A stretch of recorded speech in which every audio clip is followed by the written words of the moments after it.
Acompanhe a partir de agora mais um podcast do Preto no Branco. Programa de hoje, Diálogos com a Ju, com a jornalista Juliette Manfrim. Olá, para você que nos acompanha em mais um podcast Diálogos com a Ju. Hoje o nosso bate-papo é com o novo presidente da SIC, não foi empossado ainda, mas está na iminência de ser empossado, Ciro Canabarro. Seja bem-vindo ao nosso podcast. Muito obrigado, Juliette. Estamos aí para um desafio grande, né? 2 anos pela frente. Então, a posse agora, a eleição aconteceu dia 18 de abril. A posse, 30 dias após, 18 de maio. A posse oficial será na SIC. E a posse festiva, dia 26 de maio, lá no Tuiuti, vamos comemorar também, né? Não é só trabalho. Claro, mas o trabalho para você já começou, né? Já. Já é vice. O vice, já como vice, já tem uma carga de trabalho, né? Mas só que é legal isso, porque muitos assuntos já estão comigo e vão continuar. Então já ia como vice auxiliando o presidente, como o meu vice vai me auxiliar em muitos assuntos que pode ser que ele seja, né, o próximo presidente. A gente trabalha para isso.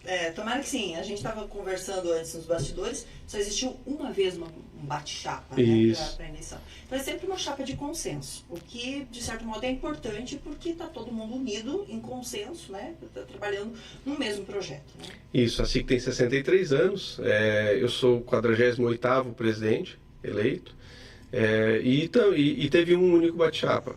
Por que a gente trabalha sempre para ter uma chapa de consenso? Porque onde tem bate-chapa tem uma equipe ganhadora e uma equipe perdedora.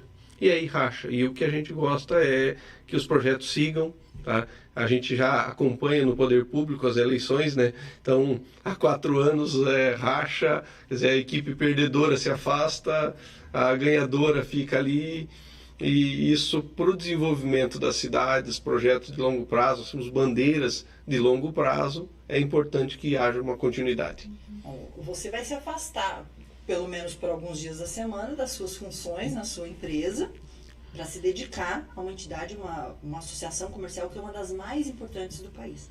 E a gente sabe que vocês estão abraçados em algumas bandeiras que são essenciais para o desenvolvimento do Oeste e do Paraná. Né?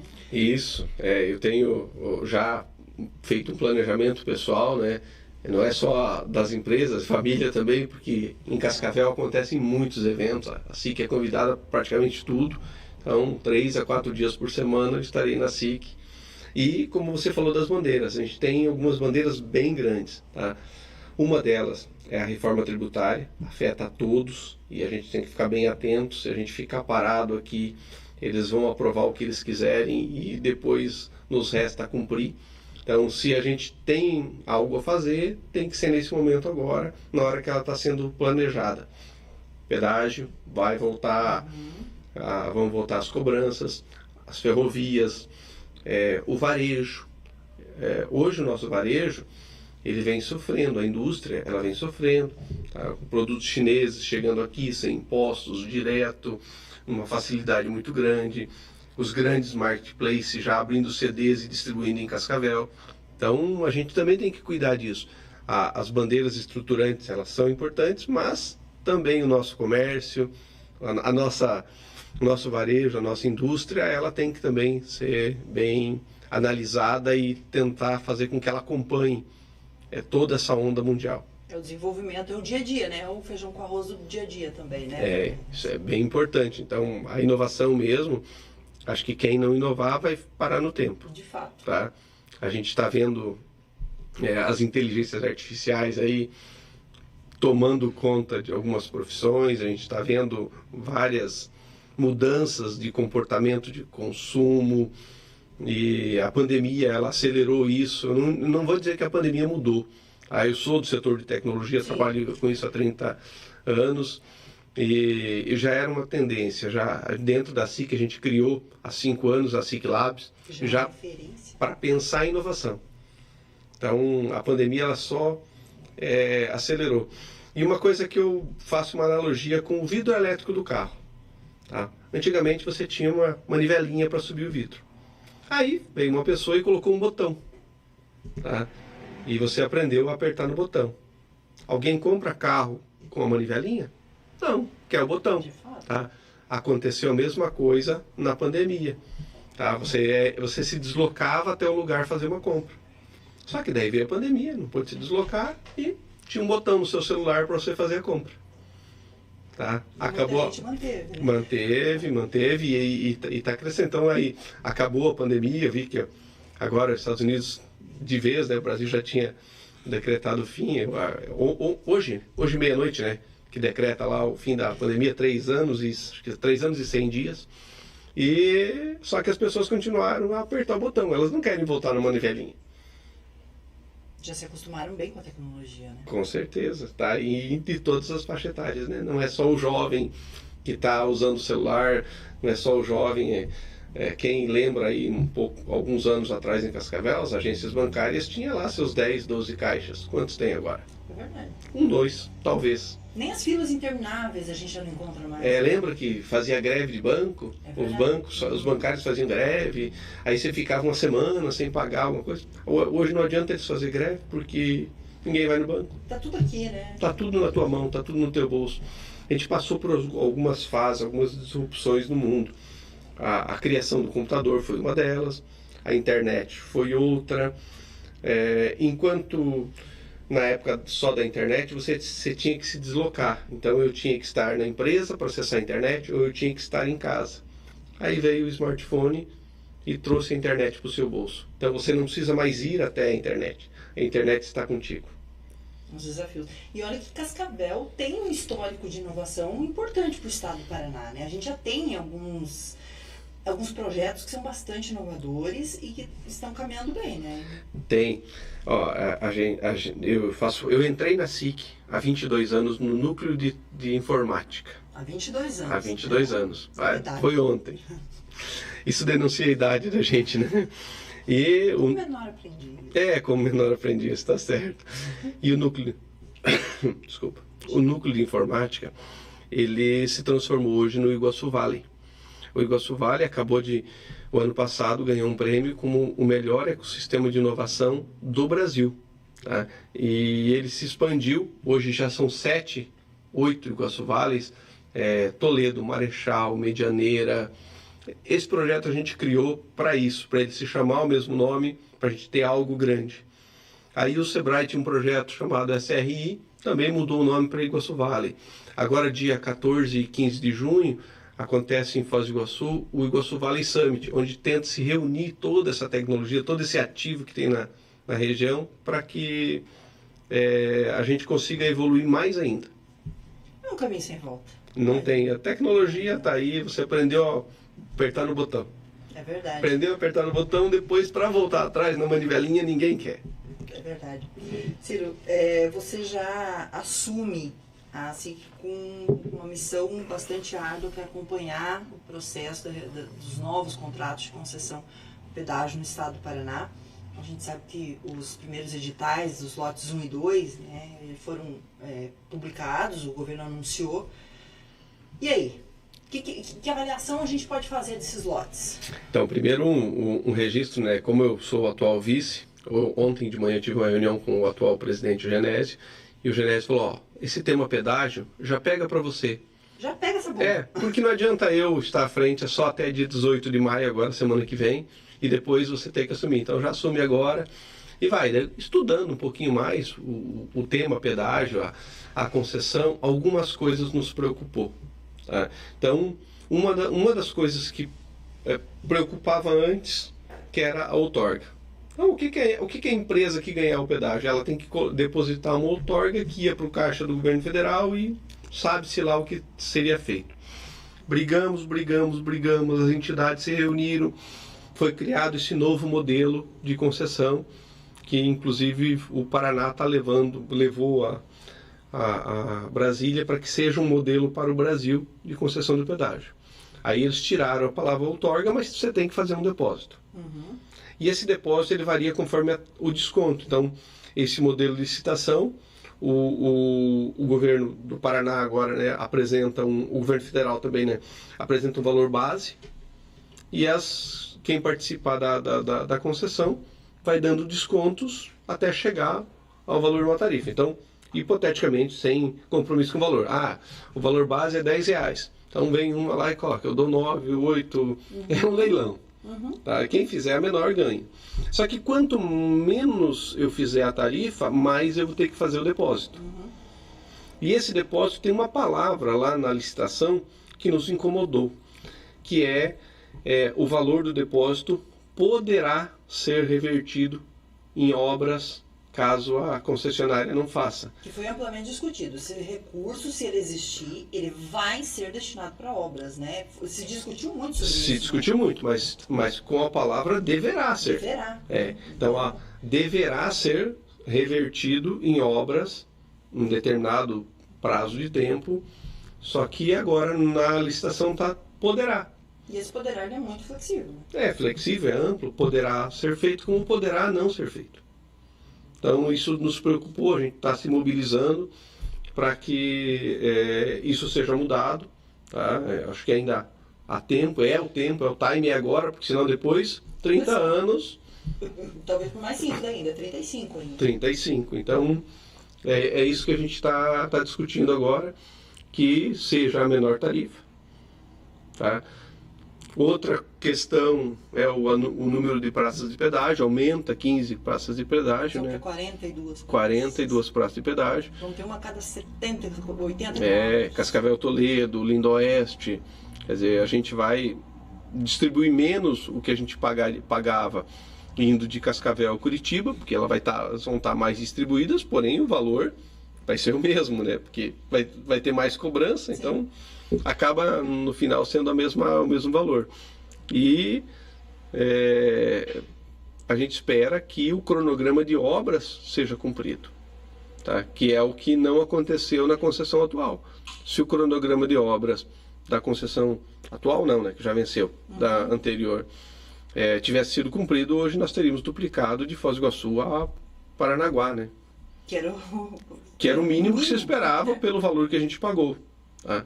Então, conseguimos aí uma vitória grande, que é o Trevo Cataratas, tá? Que foi o acordo de leniência lá. Mas que precisou de uma corrupção, entre aspas, né? Um processo de corrupção e um acordo que talvez tenha saído muito mais barato para as concessionárias. Eu acho que voltou migalha, mas infelizmente a gente teve que se contentar com o que voltou, que já ajudou bastante. Então, não só o Trevo Cataratas, né, o acordo de leniência contempla também essas terceiras faixas até Laranjeiras, que também uma parte complicada, não tinha uma terceira faixa.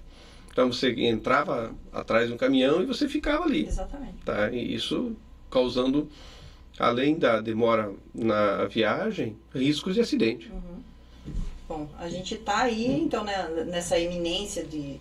Eu vou até trocar a palavra de eminência para iminência, porque não é necessariamente uma coisa muito boa a gente discutir e finalizar o pedágio nesse processo dessa forma. Então, a gente está trabalhando, quando eu digo a gente, o Estado do Paraná está discutindo esse novo modelo de concessão já faz alguns anos. Muito se debateu, existiram inclusive algumas frentes que pediram muitas mudanças nos projetos. Tirando esses aspectos que você nos trouxe agora, de restante, o modelo que está sendo trabalhado, está sendo proposto agora, está de contente o setor produtivo? Não, o que o setor produtivo espera? Que seja uma tarifa justa. Tá? Já foi sinalizado, sem pedágio não vai ter, mas ele vai voltar. E sem pedágio começa a rodovia se deteriorar, os buracos, isso já está começando. Eles estão fazendo algumas obras, um tapa-buraco ali, mas a gente sabe que a malha asfáltica ela tem um prazo de validade e ela tem que ser substituída a cada tanto tempo. Então, a gente espera que tenha um pedágio justo, não um valor exorbitante numa rodovia simples, tendo aí um dos maiores pedágios, os mais caros do Brasil, não atendendo às necessidades que a região precisa.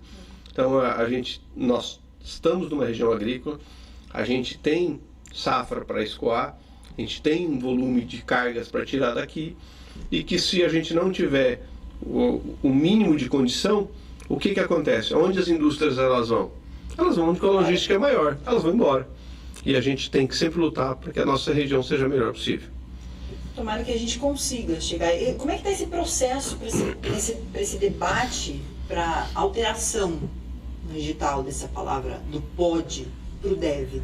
Tem alguma reunião, tem algum encontro, alguma mobilização que o setor produtivo está organizando para tentar sensibilizar? Nós estamos nos mobilizando, não tem nada marcado, não tem nada porque é novo, né? É da semana passada, né? Então não tem nada.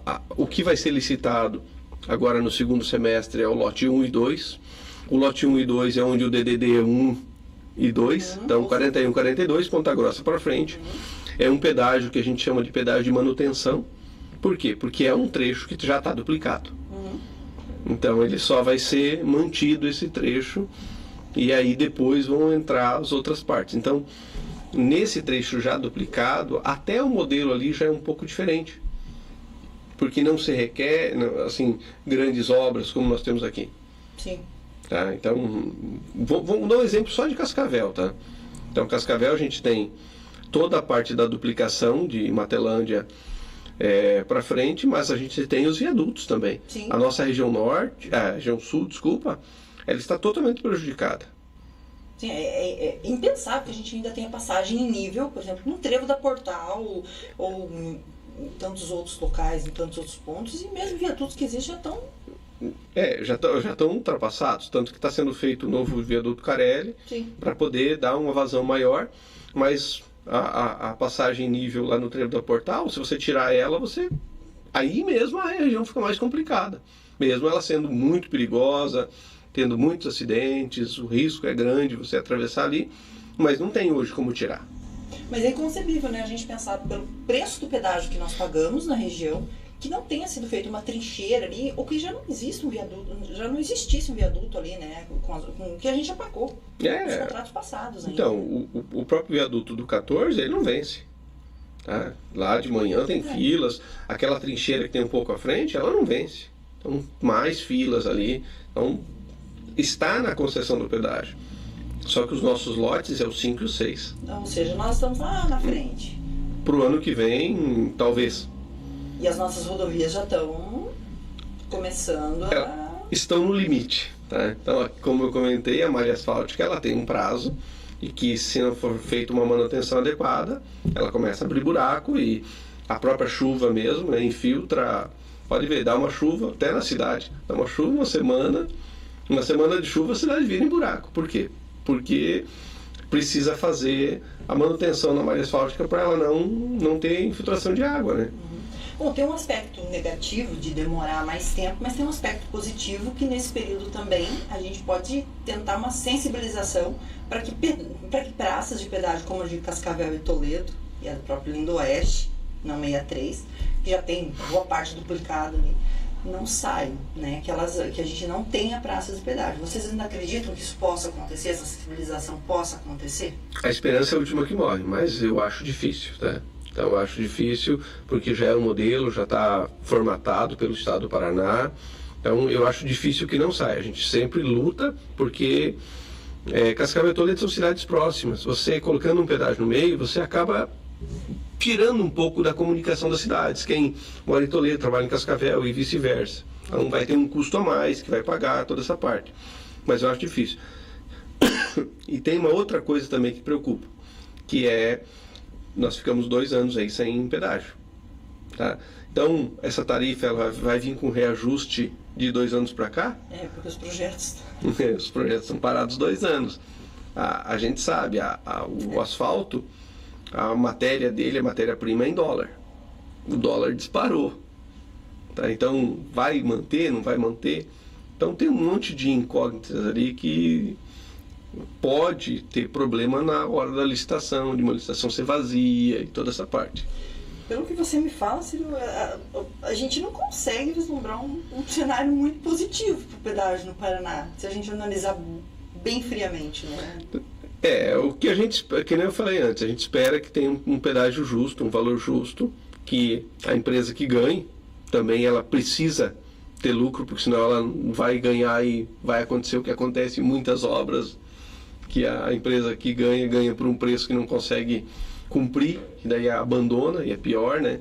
Então que a empresa ganhe, que ela tenha, mas que também a gente tenha um valor justo que a gente possa escoar a produção, porque pedágio não é as pessoas falam, mas quem está usando a rodovia é que paga o pedágio. Não.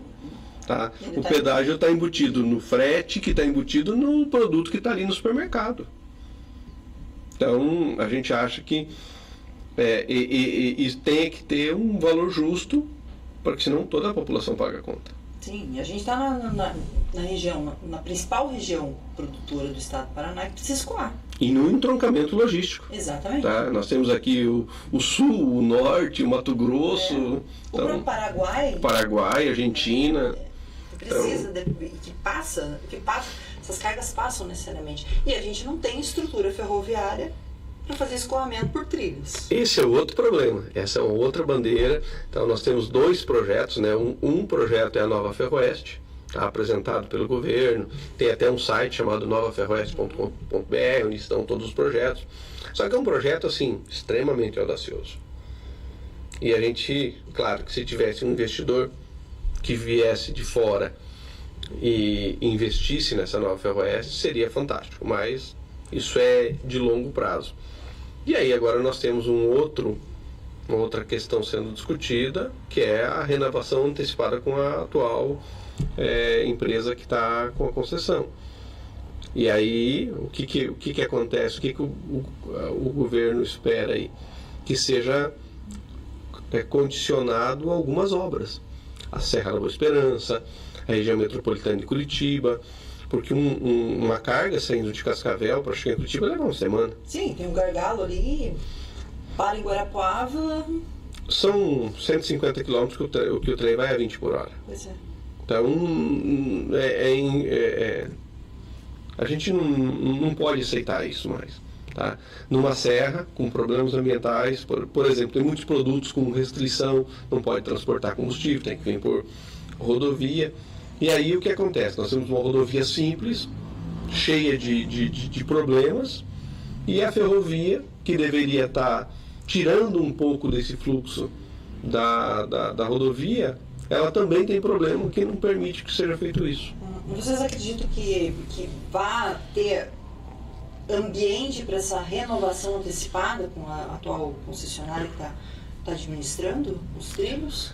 Então, isso é uma outra coisa que a gente espera que aconteça, porque independente se vai sair ou não a Nova Ferroeste, não é para hoje. Sim, é um projeto. É um projeto para 10, 15 anos, talvez mais que isso. Eu nem olhei os prazos lá, mas não se faz uma ferrovia, não se corta aquela Serra do Mar de um dia para o outro. O início de operação nos primeiros trechos é em 10 anos. O novo traçado dela. Então, independente, vai ter que ou renovar com a empresa atual, ou esperar acabar o contrato e fazer uma nova licitação para uma empresa operar, uma nova concessão. E essa renovação antecipada, porque a Rumo ela já atende outras regiões, atende São Paulo, atende Rio Grande do Sul, então ela seria talvez a que vá participar lá na frente de novo. Então, por que já não antecipar e resolver esse gargalo? Mas também a gente espera que seja analisado questões técnicas, porque não adianta renovar e aí não ter as obras necessárias para que resolva esse gargalo, que antecipe aí 2, 3 dias para uma carga chegar em Curitiba e não 7 dias. Porque Curitiba não é Paranaguá, né? Para escoamento, né? Pelo porto. Pelo porto. É muito mais barato do ponto de vista logístico, né? Você levar por trilhos, e acaba sendo mais seguro para quem trafega nas estradas também, porque tira um monte de caminhões. E mais recentemente a gente tem sofrido todos os problemas na 277 mesmo, descendo para o porto, que muitos representantes do setor produtivo estão dizendo, o trecho que antes a gente fazia em 1, 2, 3 horas, a gente está levando mais de meio-dia para descer. Teve um problema lá na rodovia, que ela cedeu toda aquela parte, então isso está bem complexo. Só que você falou uma coisa que também preocupa, tá? Porque nós temos hoje um monopólio na ferrovia. Sim. Tá? E vem aí um aumento. Esse aumento do transporte por ferrovia deixa o valor igual, ferrovia e rodovia. Então qual que vai ser a competitividade disso? Nenhuma. Então isso também é uma coisa, porque não tem opção. Tá? Antes você podia optar, não, beleza, eu vou pela ferrovia, demora mais, mas é mais barato. Com esse aumento fica igual. Tá? O que pode ocasionar isso? Surgir mais cargas rodoviárias enchendo mais a nossa rodovia, simples, com problemas. Então, isso pode gerar um outro problema ali. Falando um pouquinho sobre a Nova Ferroeste, é um projeto extremamente audacioso, né? A proposta é para que tenha pouco mais de 1.500 quilômetros em trilhos até Maracaju, um ramal até Foz do Iguaçu, mas recentemente o Ministério Público Federal pediu novos estudos de impacto para analisar questões de aldeamentos indígenas nessas áreas. E tanto o representante do setor produtivo, a própria FIEP se manifestou, e políticos dizendo que isso no mínimo vai atrasar o projeto em 2 anos. E tudo isso pode atrasar o projeto em 2 anos. É também uma situação que preocupa? Preocupa, porque, como eu falei, o início das obras está lá para 10 anos. Então vai ser para 12. Então a gente vai ter que ter uma solução. A nossa rodovia não comporta mais. E aí o que a gente faz? Nós vamos começar a produção, ela tem aumentado e o mundo está demandando alimento e nós produzimos alimento. E se a gente não puder escoar daqui, o que vai acontecer? O produtor ele vai acabar não plantando. E aí a gente vai ter outro problema, que é a falta de alimento, falta o importador lá, o chinês, o árabe querendo comprar e a gente não consegue mandar. A gente está com grandes desafios e vocês à frente da Associação Comercial, uma entidade sempre muito engajada, né, nessas pautas, vão ter desafios importantes durante sua gestão para esse debate. Né? Muitos. Nós estamos falando de desafios estruturantes para a nossa região. Só que a gente tem mais desafios no nosso comércio, a nossa indústria, que a indústria ela já vem sofrendo há muito tempo. A China, eu sempre brinco, né, que Deus fez o céu e a terra, o resto está sendo feito na China. Tá? Então a China já pegou muito da nossa indústria. E hoje, com essa facilidade de você comprar online, a gente também está perdendo o comércio. E aí a gente começa a ter um problema de mão de obra, de trabalho. Tá? Não tem trabalho. O desemprego aumenta, a violência aumenta. Aí o Estado ele já está deficitário na questão de segurança e ele vai estar mais deficitário ainda. Tá? Então hoje é nítido que nós precisamos de mais efetivo nas polícias. Tá? Isso aí já até é divulgado por eles.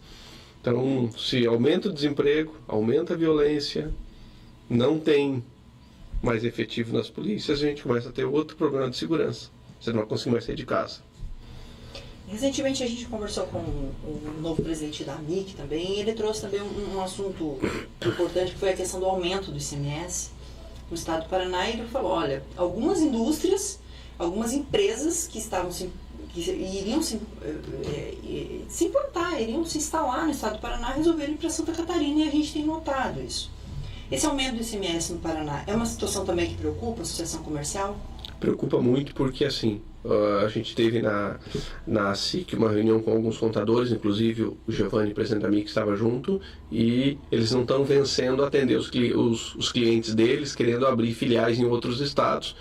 Porque, assim, as pessoas, elas dão um jeito. Então, se o Paraná aumenta o imposto, o que eles vão fazer? Eles vão buscar meios legais, tá? Muitos acabam indo para a informalidade, mas muitos começam a buscar meios legais para poder suportar esse aumento de carga tributária. Porque eu não consigo competir com alguém de fora vendendo aqui. Então, se eu não abrir uma filial em Santa Catarina ou em São Paulo, eu vou dar um exemplo de uma cidade. Rio Negro é divisa do Paraná com Santa Catarina, ali em Mafra. Rio Negro não tem nenhuma concessionária de veículo. Nenhuma. Tá? Nenhuma marca. Todas elas estão no outro lado. Estão em Santa Catarina. As grandes distribuidoras não estão em Rio Negro. Estão em Santa Catarina. Hoje, Itajaí, não só Itajaí, mas Itajaí também por causa do porto, muitas empresas estão abrindo uma unidade lá. as transportadoras, as empresas de ônibus, essa placa nova você não consegue perceber. Mas na antiga você via que todas as locadoras, todos os veículos de locadoras são de Belo Horizonte. Por quê? Porque o IPVA é 1%, no Paraná é 3,5%. Quem tem imóvel em Santa Catarina está emplacando o carro lá. Por quê? Porque lá é 2%, aqui é 3,5%. Então, com o valor que eu pago o IPVA no Paraná, se eu emplacar em Santa Catarina, eu pago o IPVA e o seguro. Então, o governo ele tem que medir essa parte de quando ele faz um aumento de imposto. Então, qual foi a justificativa do aumento do imposto? Eles aumentaram sucos, refrigerantes, água para 25%, 22%, alguma coisa assim, e aumentaram a alíquota geral de 18% para 19%. Por quê? Porque no governo passado, o governo federal passado, foi retirado o imposto lá reduzido o imposto do combustível, e com isso você precisa compensar. Porém, da gasolina já voltou. Falta o do diesel. Mas da gasolina já voltou. E aí? Não se fala em baixar? Não se fala em baixar. Eu, pelo menos assim, você já viu baixar imposto? Então não se fala em baixar, mas precisa. Porque o Paraná está perdendo competitividade. Santa Catarina já anunciou a retirada do sublimite. Então, o Simples Nacional, o valor dele, que também está defasado porque não é corrigido, então nós temos uma inflação. O Simples Nacional, os 4 milhões e 800 por ano, ele é de quanto tempo? Muitos anos. Ele precisa ser corrigido conforme a inflação. Na mesma história que a gente já viu aí da tabela do imposto de renda. Quer dizer, nós temos uma inflação. A última vez que foi corrigido a tabela de imposto de renda foi lá no governo Dilma. Muitos anos. Então, o que acontece com isso?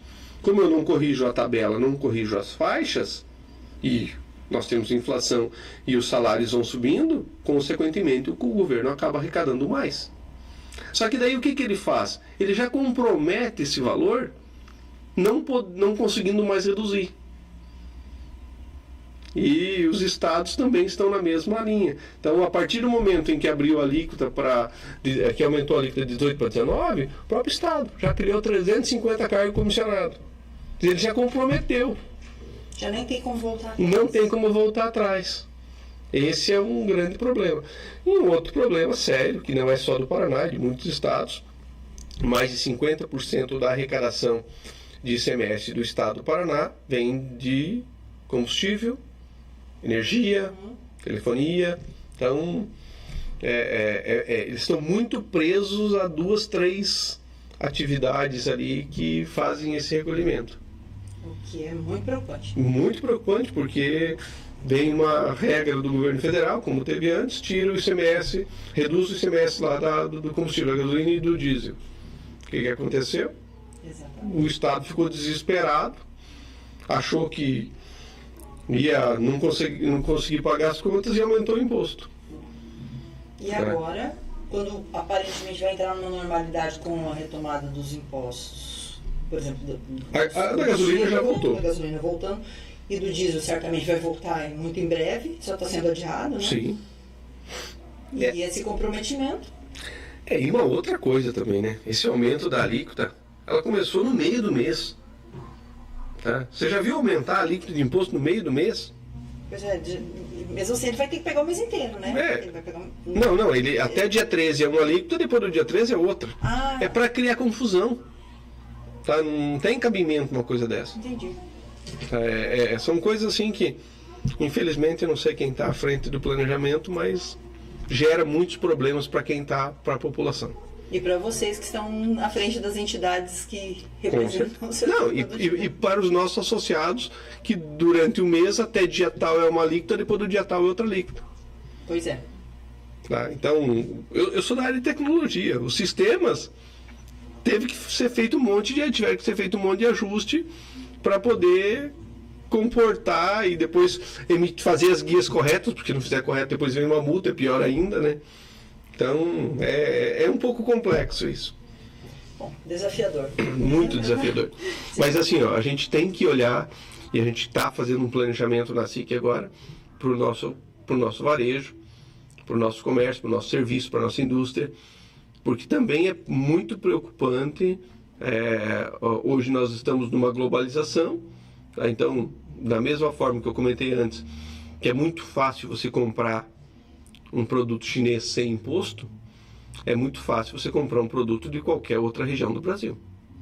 Basta você ir na internet, os sistemas logísticos estão cada vez mais apurados, está recebendo com 2, 3 dias, né? Então, e isso faz com que a empresa que está ali, a cada dia, ela está vendo menos clientes entrar na empresa dela. A gente tem sofrido já um fechamento de empresas em decorrência disso? A Associação Comercial tem observado esse movimento? Tem. A gente tem, assim, hoje a SIC ela tem 4.000 associados. Normalmente, entram 50 associados novos e sai lá 20, 30, 40, às vezes até 50. Quase empata, né? A gente tem uma área lá sempre prospectando novos associados, e quando você vai ver por que aquelas empresas se desfiliaram, uma boa parte porque não tinha mais recurso para pagar a taxa de associação, que é menos de R$50. Tá? Então, por quê? Porque a venda dela está caindo. A venda cai. E ela vai espremendo onde dá. Ela vai espremendo onde dá e chega um determinado ponto que ela encerra as atividades. Tá?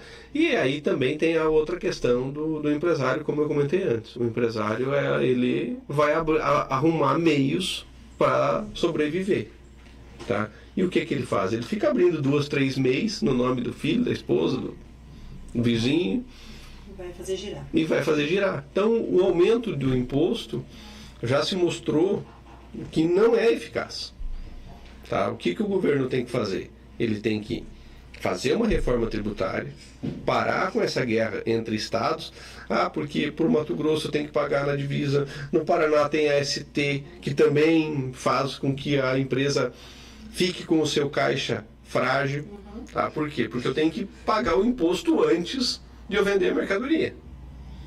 Aí, na reforma tributária, falam aí de ter o imposto sobre venda varejo, lá, o IVV, o IVA e toda aquela parte, mas a substituição tributária hoje, ela é extremamente complicada para a empresa, porque independente se ela pagou ou não, vendeu ou não a mercadoria, ela teve que pagar o imposto. Você tem uma missão desafiadora à frente da Associação Comercial. São assuntos, e a gente deixa o espaço aberto porque a gente tem outros bate-papos como esse, que a gente como imprensa também possa contribuir nesse processo de diálogo e talvez de sensibilização, inclusive de governos, de autoridades, em muitos desses temas, né? Porque a gente precisa de soluções, e a gente precisa de soluções não é para daqui 5 anos, não é para daqui 10 anos, a gente precisa de soluções imediatas para muitas coisas. Imediatas, e assim, quando você colocou que eu tenho uma missão desafiadora, tenho, mas eu não estou sozinho, tá? Então eu tenho uma diretoria, tem todos os vice-presidentes, tem meu vice-presidente lá, o Márcio Blasius, que é contador, que é advogado, que conhece muito da parte tributária. Certamente vai ser o próximo presidente daqui 2 anos. Vamos trabalhar para isso, tá? E que também tem todo esse conhecimento para encarar alguns desafios, como eu, né, nesse último ano aí, eu andei muito junto com o Genésio, trabalhando, né, um agradecimento aí ao Genésio, aprendi muito com ele, muito. Ele é uma pessoa que agrega, que junta, que une, que engaja, então isso faz com que fique mais fácil. Agradecer também ao relacionamento hoje que a SIC tem com outras entidades, o G8, que são as 8 entidades aqui de Cascavel, que muitos temas, esse tema de pedágio a gente vai debater junto, porque não é só um problema da SIC, não é um problema do nosso associado. Então, no G8 está lá o Sindicato Rural, está lá a AMIC, o Sinduscom, o CDL. Então, são 8 entidades, a OAB, que têm em comum os problemas, tá? De pedágio, de ferrovia, de reforma tributária. Por quê? Porque afeta toda a população. Então essas bandeiras aí a gente tem dividido, e aí a gente precisa também estar junto, não puxar. Um puxa para um lado, outro puxa para o outro, um tem um discurso, outro tem outro, e a gente não consegue nada. Exatamente. Ciro, muito obrigada por ter aceito o nosso convite. Uma ótima gestão. Nem vou desejar sorte, porque não adianta a gente contar com sorte, né? Tem que ser profissionalismo. Tem que contar com trabalho. Com trabalho. Então, uma ótima gestão para vocês, para toda a equipe, e o espaço continua aberto para novos debates aqui na Associação Comercial. Eu que agradeço, a SIC também está sempre de portas abertas. Estamos lá para toda a população, para as empresas, tendo algum problema, tendo algum desafio pela frente, procure a SIC. Temos lá dentro o nosso SIC Labs, que é onde a gente tenta dar uma luz para os associados, para tentar enfrentar também esses desafios que tem pela frente. Muito obrigada. Eu que agradeço, obrigado. E para você que nos acompanhou em mais um Diálogos com a Ju, nós nos vemos na próxima semana. Até lá. Tchau.